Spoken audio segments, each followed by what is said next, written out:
Okay.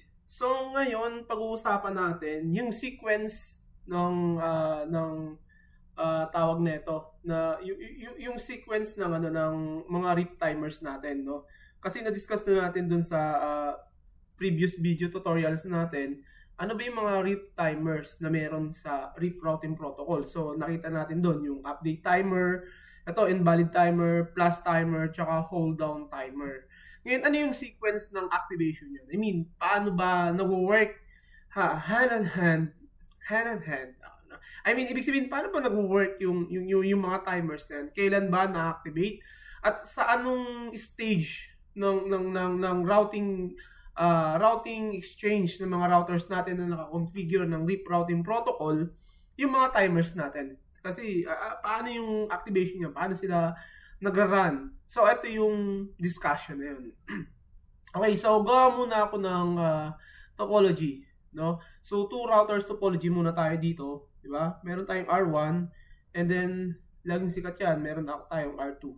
Okay? Si R1, mayroong dalawang network X and Y. Rather, and then ito, link between R1 and R2 is network A. So, dito, di ba, tulad ng ano natin, ang pangit ng routing table ko. So, sa routing table ni R2 is meron siyang network A. Sa routing table naman ni R1, no, meron siyang A, meron siyang network X, and meron siyang network Y. So, yan yung start ng ano natin, ng topology natin. So, given na magko-configure tayo ngayon ng RIP routing protocol, uunahin natin i-configure si router 1, no? Router 1, kukonfigure natin siya ng RIP routing protocol, and then i-advertise natin itong mga network na to. I-advertise natin yung network X, network Y, and network A. So, i-advertise natin yan. So, ano ba yung command na ginagamit natin dyan? Di ba? Sabi natin is router RIP. Di ba? Ganyan yan eh. Router RIP. Tapos, version, ginagamit natin dyan is version 2. And then, sabi natin no auto summary. Then, next doon is yung mga network command natin. So, network, lalagay natin dyan network X. Tapos, network Y, network A. Okay.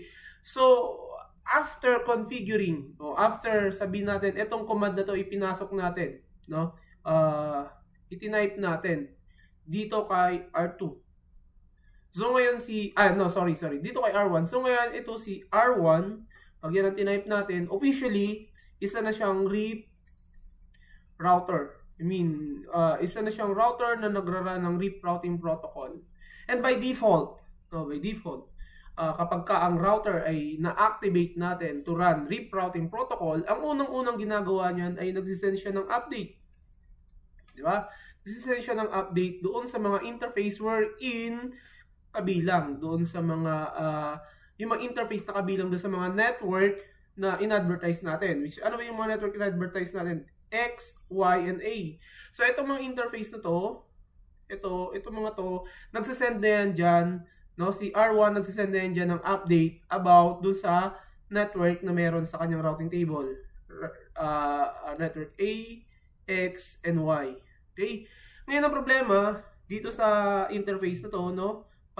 Connected to R2, nagsisend din siya dyan ng update. Kaya lang, walang response. No? Kasi si R2, hindi pa natin siya kino-configure as a RIP router.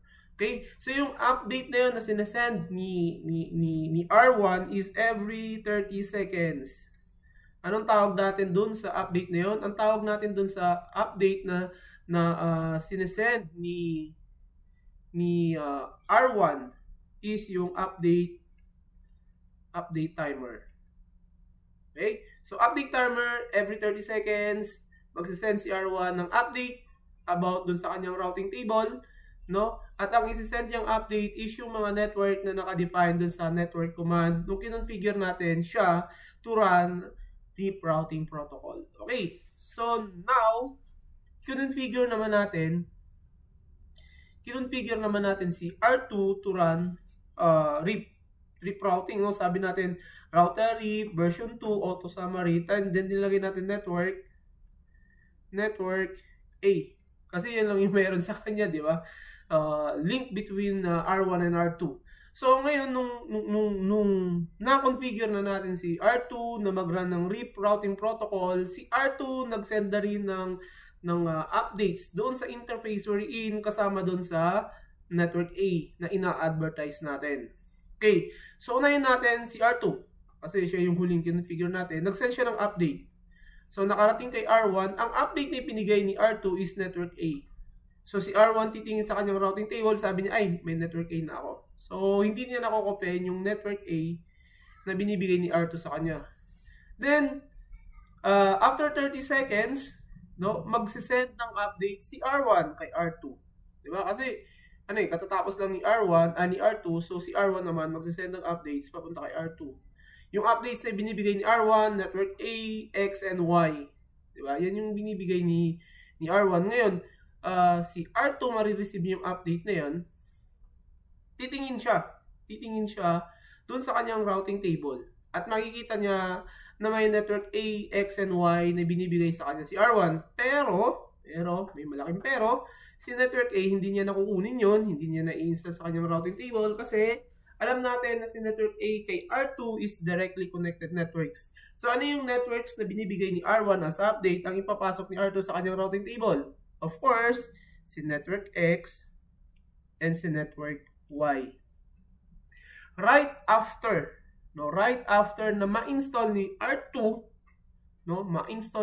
sa kanyang routing table si network X and network Y, yung invalid timer na 180 seconds, 180 seconds at yung flash timer na 240 seconds is nagka-countdown na.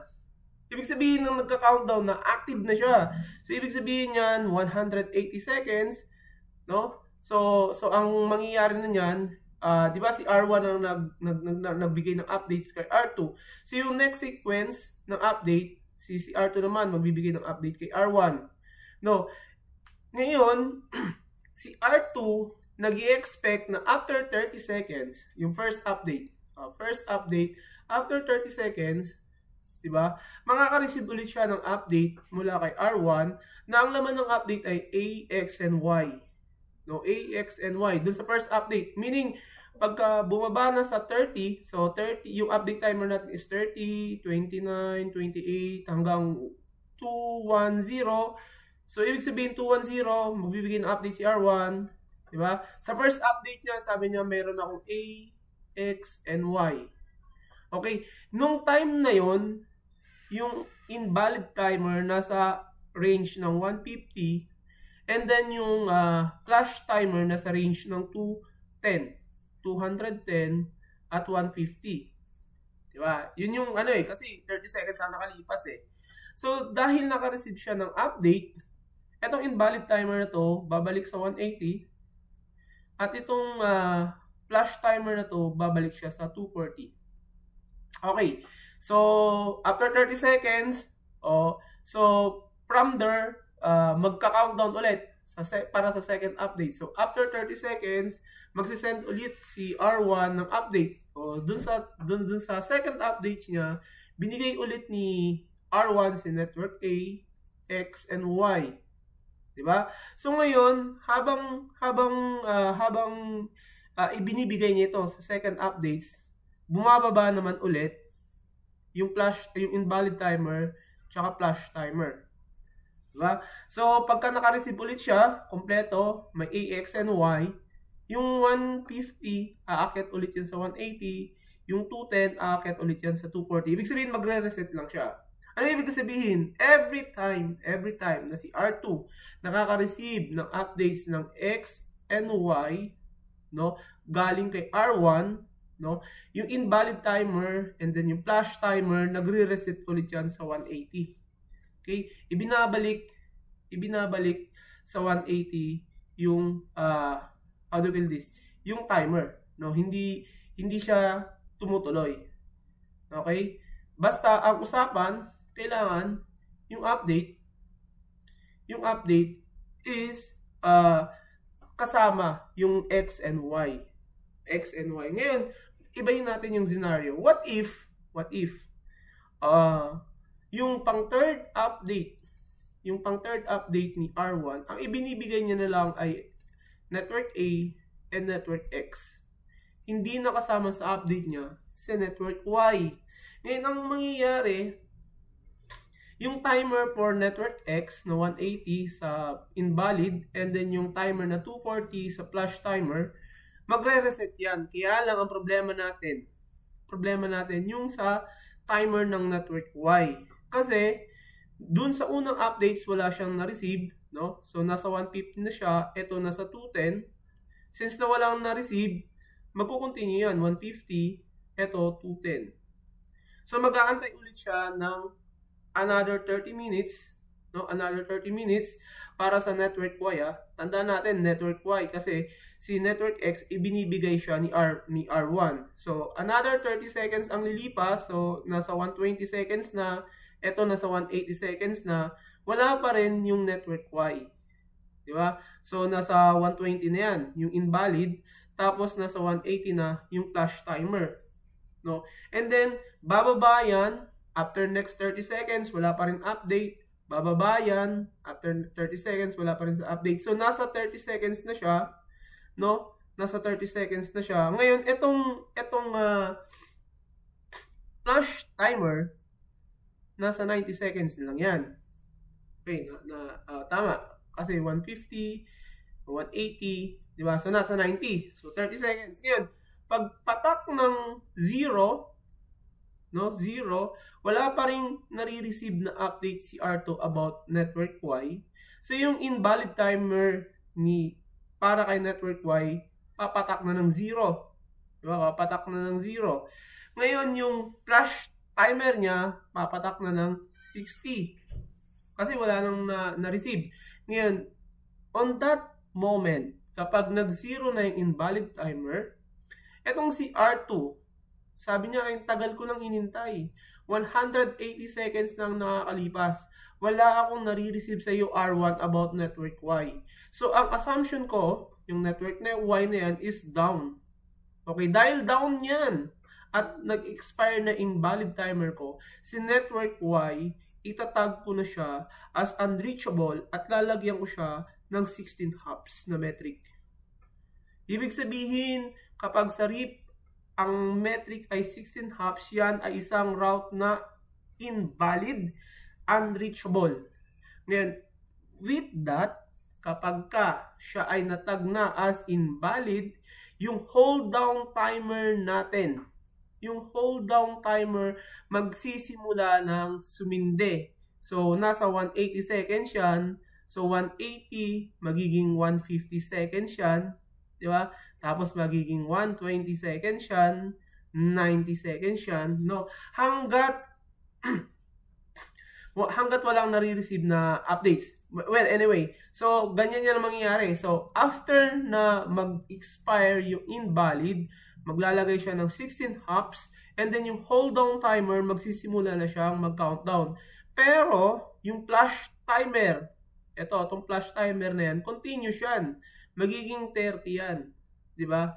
At pagka yan ay pumatak na sa 0, no? Pumatak na sa 0, it is now the time for R2 na burahin na yung network Y sa kanyang routing table kasi for 240 seconds wala siyang natanggap na update about network Y. No? Kapag yung invalid timer, may natitira pa siyang 60 seconds eh. So, dun sa routing table ni R2, yung network Y na yan, nakalagay lang dyan, probably, tama ba? Probably down. No? Probably down. Kasi, since 180 seconds na, wala siyang natatanggap na route updates about network Y, sinasabi niya na probably down at linalagyan niya na ng 16 hops. No? Linalagyan niya na ng 16 hops yan. At kapag nangyari na yun, yung hold down timer, magsisimula na yun.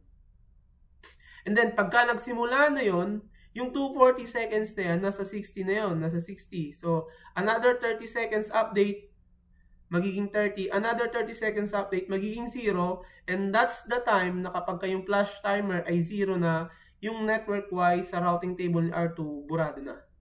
Wala na siya sa routing table niya. And totoo naman, kasi si R1, tingin natin, since na hindi na siya nagbibigay ng updates, malamang down yung network na yun. Or, tinanggal natin. Hindi natin sinama sa updates. Kumbaga dun sa network command, naglagay tayo ng no network Y.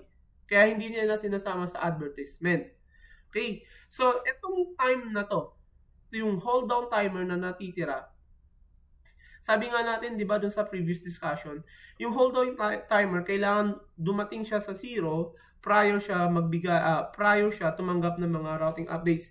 Meaning, no, may mga pagkakataon kasi na, let's say for example, si R2 is connected sa ibang router, sabihin natin router 3, na somewhere down the road, no, may connection, sabihin natin router 5, na may connection yung dalawa, and then si R1 nakapagbigay ng update dito kay R5, and then si R5 nakapagbigay ng update dito kay R3 about network Y. Di ba? Network Y. And then si R3, ibinibigay niya yung updates na yun kay R2. Ngayon, for 180 seconds, no, after na mabura sa after na mag-invalid yung routes na yon, for 180 seconds magka-countdown ulit tayo. Hindi tatanggapin ni R2 yung anumang updates na ibibigay ng kung sino mang router about network Y.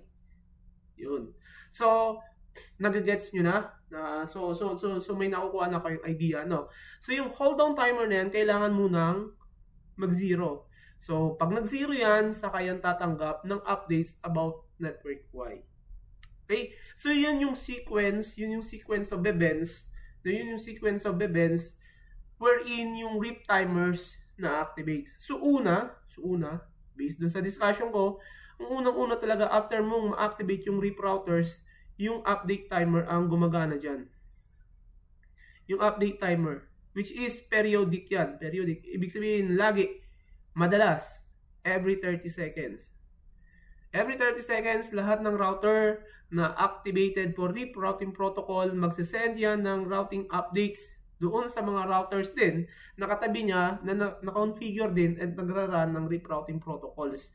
At yung mga network na ina-advertise niya, okay, yung mga network na ina-advertise niya o yung mga updates na binibigay niya doon sa kabilang router is only the networks that are learned from RIP, no? Yung RIP routes na learn from RIP routing protocol, and then yung mga networks lang na kasama doon sa network command na inilagay natin during configuration ng RIP routing protocol.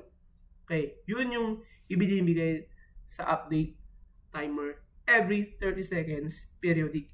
And then kapag ka yung network na yun o yung routes na yun na-install sa routing table, in this case kay R2, si X and Y, pag na-install niya yan sa routing table niya, gagana na kagad yung invalid timer at yung flash timer. Okay? Yung invalid timer, ito yung 180 seconds na mag-aantay siya na nasa routing table pa rin yung routes na yon, hindi niya tinatanggal, no? Hindi niya tinatanggal, inaantay niya na maging invalid, no? Invalid, magiging 16 hops yung metric, mataas na metric, no? 180 seconds ang aantay niya.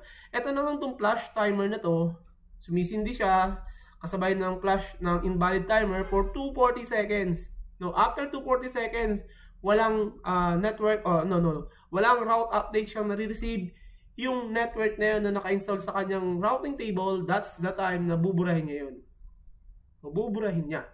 And then yung hold down timer, no, after na mag-0 yung invalid timer, magka-countdown na rin yung hold down timer in such a way na pag nag-0, in such a way na kapag active pa yung countdown ng hold down timer, any update about dun sa missing routes na hindi ibinibigay ni R1, hindi tatanggapin ni R2 unless na yung hold down timer dumating sa 0.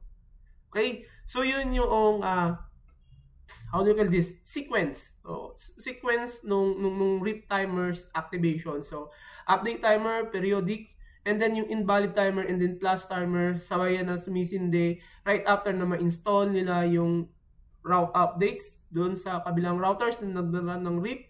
And then yung hold down timer, nag-activate yan after na mag-expire itong invalid timer, which is 180 seconds. Okay? So, hanggang dyan na lang muna. Kasi yung next na tutorial natin is that didiscuss ko sa inyo yung loop prevention mechanism na ginagamit ng RIP routing protocol so that ma-avoid natin yung routing loop at yung tinatawag natin na counting to infinity. Meron kasing ganyan eh. And in that regard, no, kasama sa discussion diyan yung itong invalid timer, flash timer, and then yung hold down timer diyan sa tawag nito sa loop prevention mechanism na ini-employ ng mga router natin na nagra-run ng RIP routing protocol. Okay? So, yun. And after that, pag nakakuha natin yun, yung mga loop prevention mechanism na yan, meron pa tayong isang discussions, I think 1 or 2, then magbibigay ako ng laboratory about RIP, then saka na tayo papasok sa EIGRP. Okay, so hanggang dito na lang yung aking tutorial. I hope na may nakuha kayo, no? Kung medyo malabo, sabihin nyo sa akin, mag-comment kayo dyan sa comment sections. And then, pag may time ako, baka mag-live discussion tayo. Pag-usapan natin ano yung meron sa RIP. Pero dapat, para mangyari yan, ha, kailangan nyo munang mag-share ng video ko, mag-subscribe, at mag-like. Para naman ganan ako. Kasi, konti pa lang yung subscriber ko eh. Okay? So, nasa 360 pa lang yata yun. Okay, so hanggang dito na lang. And abangan nyo yung susunod na video tutorial ko. Thanks!